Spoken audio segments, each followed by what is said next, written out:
Como sabíamos, Barbosa é do Palmeiras, entenda a data de chegada. Danilo recusa o Zenit e Palmeiras estuda a proposta avassaladora pelo meia. Verdão recebe sondagens por Murilo, Eric Belé e Giai e valores são oficialmente interessantes. E a pressão gigante para a partida contra o Flamengo. Fala família Palmeiras 90+, é sobre isso que nós vamos falar no vídeo de hoje. Temos muita coisa para pontuar e para te atualizar. E ó, primeiramente, tá? Se você puder, clica aqui no botão vira membro do canal por apenas R$ 4,50, que é um valor irrisório. Você consegue ajudar o canal a se manter de forma independente. Esse é a minha informação inicial para vocês, tá? Vai ter mural de comentário no vídeo de hoje e se você for membro, todos os comentários dos membros são lidos. Se você não for membro, tá tudo bem, você continua sendo muito bem-vindo ao canal e o seu comentário também vai ser lido, provavelmente selecionado aí por alguém da nossa equipe, tá bom? Povo maravilhoso, vamos lá. O Palmeiras treinou hoje pautado por dois fatores principais, tá? Primeiro, melhorar a finalização e segundo, pressão e equilíbrio emocional. Esses são os pilares que nortearam o treino do Palmeiras hoje. O Palmeiras fez um treinamento tático com campo reduzido e focou em atividades posicionais. Além disso, é óbvio, foi treinado muita finalização, mas muita mesmo, tá? Tanto hoje como ontem. O objetivo é a eficácia do Palmeiras está péssima, né? Não é só isso, o Palmeiras não está jogando bola, mas façamos um compromisso aqui, o Palmeiras vai enfrentar o Flamengo. Nós vamos focar nessa partida e vamos apoiar o time até o apito final. Depois a gente deixa para criticar, então eu não vou tecer comentários acerca do Abel no vídeo de hoje e nem nada, vamos apoiar, tá bom? Objetivamente. Bom, Felipe Anderson retornando de lesão, estará à disposição do técnico Abel Ferreira, ele treinou hoje, treinou bem, treinou forte, tá? Vai estar à disposição. Bem, nas últimas partidas que o Felipe Anderson jogou, ele jogou um bom futebol e ajudou o Palmeiras a conquistar o resultado. Será? Jacuipense, tudo bem, não dá nem para considerar muito, mas na última partida que ele atuou pelo Palmeiras, né, com a camisa do Verdão, ele não jogou mal, fez até um belo gol contra o Cruzeiro lá, né? Bom, a pressão que envolve, né, essa partida entre Palmeiras e Flamengo, seguido da mística que a própria partida tem por si, um clássico Rio-São Paulo, vai fazer com que esse final de semana seja no mínimo brilhante para a torcida alviverde. Eu tenho certeza que mesmo com toda a dificuldade e as críticas que a Mancha Verde, a torcida Mancha Verde bem pontuou, tá? Acerca da condição do Abel Ferreira, da Leila Pereira e do Anderson Barros, né? E aí eu pontuo que, na minha opinião, a Mancha Verde pontuou de maneira assertiva, né? É uma crítica respeitosa, falando de performance, é tudo que a gente defende aqui no canal, né? Bem, eu tenho certeza que isso vai apimentar a partida e mais do que pimenta. Eu acho que essa pressão tá tão grande que de uma maneira bem objetiva, o Palmeiras só tem um caminho a seguir. Vai ter que se doar o dobro em campo. E eu quero fazer uma pergunta para vocês que são aqui da família Palmeiras 90+, a nossa galera, a nossa comunidade é muito inteligente. Eu leio todos os comentários. Gente, pensem comigo. Se o Palmeiras vence essa partida contra o Flamengo, vence a partida da Libertadores e vence contra a Chapecoense, ou seja, topo de Brasileirão, topo de Libertadores, será que a pressão diminui em cima do Abel ou será que só no final do ano que a gente vai saber o que vai acontecer? Deixa a sua opinião nos comentários porque é sempre muito importante te ouvir. Meu povo maravilhoso, bora falar de mercado da bola porque tem novidade pra gente conversar. Começando pelo Gabriel Jesus, que falamos ontem, né? Ele acenou ali pra Leila Pereira como ele faz sempre. E aí a gente não sabe, né? É um aceno do tipo assim, ó, não esqueçam de mim pra daqui a 1, 2 anos, ou será que é uma pedida, né? Porque assim, a forma como ele falou ontem, eu explorei pouco esse assunto, né? Aliás, tem muita gente falando do assunto, mas pouca gente entrando com profundidade, né, no tema, né? O Gabriel Jesus, ele basicamente falou, eu penso todos os dias no Palmeiras. Cara, isso pode ser interpretado de diversas formas, né? Você pode entender que ele tá querendo dizer que ele tem um carinho pelo Palmeiras e tal, ou você pode entender que ele tá meio que fazendo uma cena do tipo, Leila, eu quero, me traz, né? Não sei, eu sei que o Gabriel Jesus seria a resolução dos problemas do ataque do Palmeiras até o Vitor Roque retornar, né? Agora, tem uma saída para esse problema que está em casa, que é o Heitor, né? O Heitor sim recebeu sondagem do Grupo City, mas não tem nada de concreto ainda. O Heitor marcou gol no último jogo do Sub-20, foi convocado, se não me falha a memória, para uma seleção de base, agora ele está jogando fino da bola. Por que não aproveitar o moleque no profissional? Eu não consigo entender. Dá minutos pros moleques, eu prometi, né? Eu prometi. Já tô me perdendo aqui.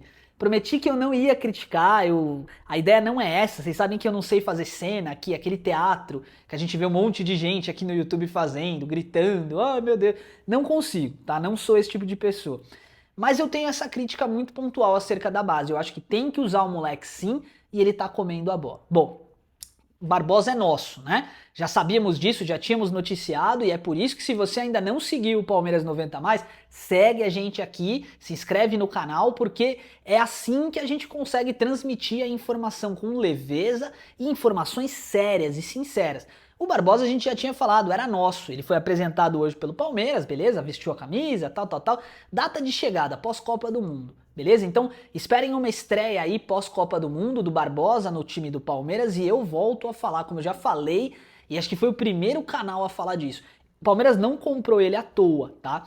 Eu tenho certeza que a ideia é ter uma opção para jogar com 3 zagueiros. Koné agora tá subindo profissional, foi com um grupo aí para a partida da Libertadores, a gente tem o Bruno Fux, a gente tem o Benedetti que tá em lesão, mas logo vai se recuperar, e tem o Nino. O Nino ainda é alvo do Palmeiras. Agora, o que está acontecendo e por que o Palmeiras ainda não arrematou o jogador, vamos dizer assim, né? Não contratou de vez? O motivo é simples e objetivo. O alvo é o Danilo. Nós já vamos falar do Danilo, calma aí. Bom, além da possível chegada do Nino e da chegada agora sim confirmada do Barbosa, e você que estava aí falando que a gente estava errado, hein? Ó, falou nada, hein? Bom, além disso, a gente tem também sondagem por Murilo, tá? O Murilo está sendo sondado pelo CSKA Moscou da Rússia. É um time que, poxa, não sei, para mim não faria sentido pro Murilo ir para lá, tá? Não faria sentido. Não acho que o Palmeiras vai vender o jogador e o Palmeiras vai inclusive dificultar a contratação dos caras, tá? Eles vão ter que colocar muito dinheiro pro Palmeiras liberar, então eu acho que o Murilo vai acabar ficando no Verdão. Agora, Giai oficialmente, dessa vez, tem proposta na mesa de clube italiano, tá? Não foi aberto quem é o clube, a gente tá ainda pesquisando, um monte de gente falou sobre isso, né? E eu tenho certeza que o Giai deve receber uma proposta aí na casa entre 70 e 90 milhões de reais. A pergunta que eu te faço, você já sabe o que eu vou te perguntar, não sabe, meu parceiro, minha parceira? Vocês já sabem. Faz sentido pro Palmeiras vender o Giai, sendo que a gente não tem um lateral direito, né, ali pra ser... Tudo bem que o Giai também não é lá aquelas coisas, mas defensivamente ele é muito bom, né? Então assim, poxa, faz sentido pro Palmeiras vender esse jogador agora, 70, 90 milhões de reais? Vale a pena esperar após Copa do Mundo para negociar melhor? Ou deixa como tá, aproveita a pedida que os caras estão colocando na mesa e vende o jogador? Deixa nos comentários. Sobre o Eric Belé, o moleque entrou, jogou muito bem contra a Jacuipense e agora não está sendo mais escalado. A mesma coisa que aconteceu, por exemplo, com o Pacheco, né? Também jogou bem. Eu não consigo entender o Abel nesse ponto de vista, tá? Deve ter um porquê, a gente só não conhece. Mas e aí?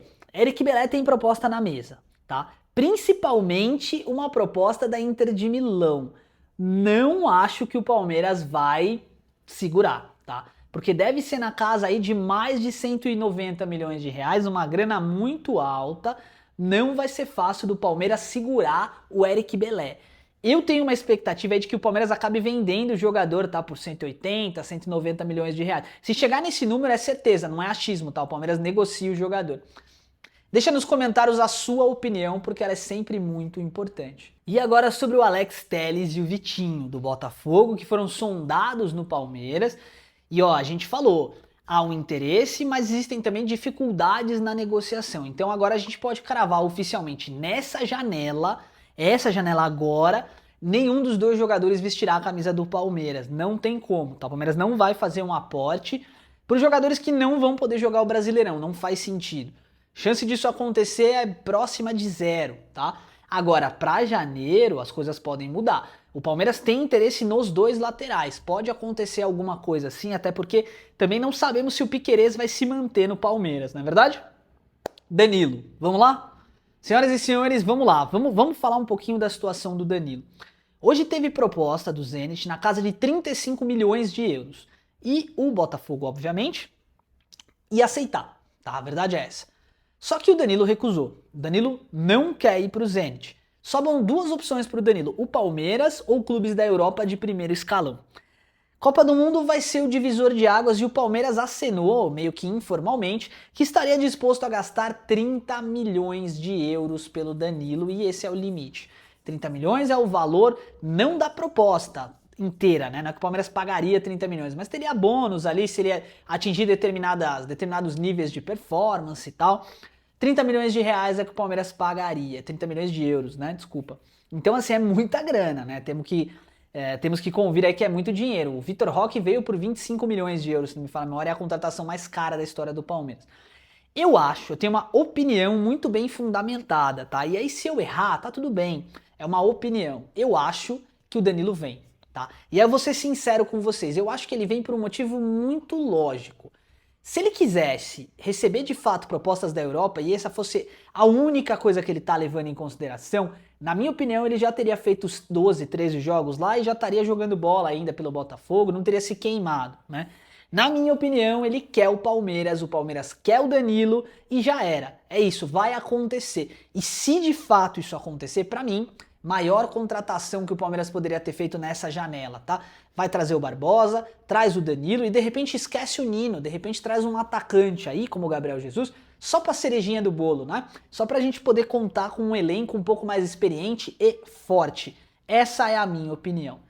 Meu povo maravilhoso, vamos para o nosso mural de comentários, porque tem coisa legal pra gente ler aqui. @sem de nada, nós conseguimos 30k de inscritos, seus vídeos me alegram e me dão esperança no Palmeiras. Excelente qualidade de vídeo sempre, notícias sem mentiras, apurando as fontes. Eu tô contigo já faz meses e fui um dos muitos que abraçaram primeiro esse canal que merece tudo de bom, avante. Um abraço pra você, Miguel. Obrigado por confiar no nosso trabalho, por estar com a gente. É muito bom poder ter você com a gente, tá? Você tá realmente com a gente quase desde o começo, né? Eu lembro de você nos comentários, nas lives. Obrigado de coração. @apenas um rapaz comum, membro do canal. Abraço pra você, meu irmão. Feliz eu não tô com o futebol apresentado pelo Palmeiras nos últimos jogos. Tem muita coisa pra criticar sim. Mas parte da turma do amendoim que pede a saída do Abel parece estar mais torcendo pra própria opinião se confirmar do que analisando o contexto completo. Cara, essa frase que você colocou aí resume 100% do que eu penso, tá? A gente tem duas situações distantes. Primeiro, o Palmeiras não tá jogando nada, é fato. E o Abel talvez mereça sair mesmo. Talvez seja bom pro Palmeiras essa oxigenação. Só que, cara, a galera tá tratando o Abel como se o Abel fosse o pior ser humano do mundo, e isso é ridículo, né? Então, assim, nós temos duas polaridades ali, né? A esquerda e a direita, vamos chamar assim, né? A galera que quer que o Abel saia, a galera que... Enfim, mas a gente tem que analisar a situação como um todo, né? O Brasileirão hoje é extremamente equilibrado, a diferença entre posições consecutivas costuma ser mínima. 3 ou 4 pontos no máximo. Isso mostra um campeonato acirrado, onde ninguém atropela ninguém a toda a rodada. Empates frustram, alguns realmente têm gosto de derrota, mas o cenário não pode ser ignorado. Boa parte do elenco vem sofrendo com lesões e mudanças constantes. Tivemos Vitor Roque fora, Arthur lesionado, Piquerez fora, Andréas desfalcando, Felipe Anderson, Sousa, além das suspensões do próprio Abel. Querendo ou não, isso impacta diretamente em qualquer trabalho. O Palmeiras tem sido obrigado a tirar leite de pedra em muitos momentos. E é por isso que a gente fala que o elenco do Palmeiras precisa melhorar, né? O Palmeiras precisa contratar, mas contratar bem.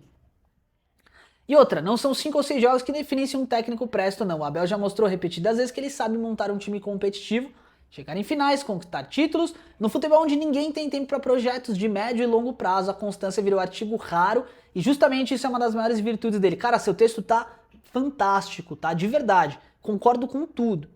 Criticar, claro que pode e deve, mas sem esquecer de perspectiva. Quem viveu 2012 e 13 sabe bem a diferença entre a cobrança e ingratidão.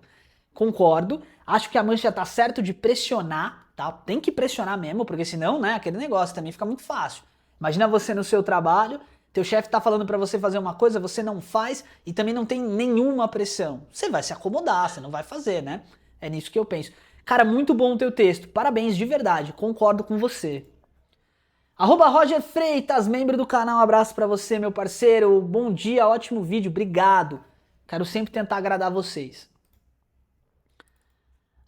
Luiz Eduardo Alves Rodrigues, membro do canal também. Irmão, obrigado, tá? Obrigado de coração. O número de membros do canal tá aumentando muito, isso é muito legal. Bom dia, Henrique. Tudo bem, meu irmão? Deus abençoe a todos nós, meu parceiro, você também. Você não acha que a falta de futebol do Palmeiras não é a ausência do Tigrinho ou um jogador que ataca entre linhas, que não faz um facão? Falo isso direto, né? Essa necessidade de atacar o espaço. O Palmeiras não tem quem faça isso agora, né? Ainda mais sem o Sousa. Sinto muita falta disso e, claro, um lateral que ataca bem, porque Gia e Kelvin não tem como. Eu sou do time Ficabel, mas o que ele sempre faz nas entrevistas me deixa chateado. Sempre grosseiro com os jornalistas profissionais, não assume a culpa, substituições nada a ver, eu deixaria o Arias como 10, Alan na direita e o Anderson na esquerda. Falei demais, um abraço. Nunca fala demais, meu parceiro, obrigado. Concordo com você do ponto de vista de que também o Abel tá lidando mal com as entrevistas, mas a pressão é muito grande nas costas dele também. Bem, eu acho que ele poderia lidar melhor, mas também não posso ficar julgando o ser humano Abel, né? Sobre o posicionamento ali, eu gostaria de ver o Arias como 10 também, mas o Felipe Anderson encaixaria ali como uma luva. O jogo que ele fez o gol contra o Cruzeiro, ele estava exatamente na posição que eu falo que ele tem que estar. Claro que a gente não é dono da verdade, né? Mas eu acho que sim, tá na hora do Abel dar uma mexida nesse time aí, tá bom? Lord Splendid, salve Henrique, beleza? Cara, um jogador que eu acho que seria uma ótima contratação pro Palmeiras é o Matheus Pereira do Cruzeiro. Muita qualidade na criação, chute de fora da área, decide partidas, faz diferença, né? Além disso, é um nome mais viável financeiramente do que estrelas que atuam na Europa, seria uma contratação que poderia caber no orçamento. Concordo com você, tá? Pelo estilo de jogo e pela experiência no futebol brasileiro, encaixaria muito bem no sistema do Abel. Lorde, concordo 290% com você. Eu acho que entre o Almada e o Matheus Pereira, eu fico com o Matheus Pereira, tá? Muita gente talvez discorde da minha opinião, tá tudo bem, mas é a minha opinião. Vamos lá. Lucineide Vaz. Boa noite, Henrique. Obrigado pelo membro, tá? Boa noite, Henrique. Opinião pessoal. Eu acho que o Abel já fez muito pelo Palmeiras. Só que o ciclo acabou. Além disso, tem uma observação que os times mais fracos que se fecham contra o Palmeiras não consegue se desempenhar bem, né? Enquanto times grandes que atacam mais, o Palmeiras tem um desempenho melhor. Exatamente. Falamos sobre isso, né? Direto aqui no canal a gente fala disso. Palmeiras não sabe jogar contra time que joga fechado. Não sabe, não adianta. A verdade é essa. Fica a questão aí, né? Meu povo maravilhoso, então, por hoje, a gente encerra por aqui, tá? Eu agradeço do fundo do meu coração pelo carinho, por vocês estarem com a gente sempre. É muito bom poder ver que a nossa comunidade não para de crescer de verdade, fico feliz de verdade. É muito legal saber que, de maneira geral, a gente tá conseguindo entregar um bom conteúdo, mesmo com as dificuldades e o cansaço do dia a dia. Então, muito obrigado pelo carinho de sempre, um forte abraço, sabadão, 2 vídeos no canal, tá? Tamo junto, um abraço, fiquem com Deus. Fui!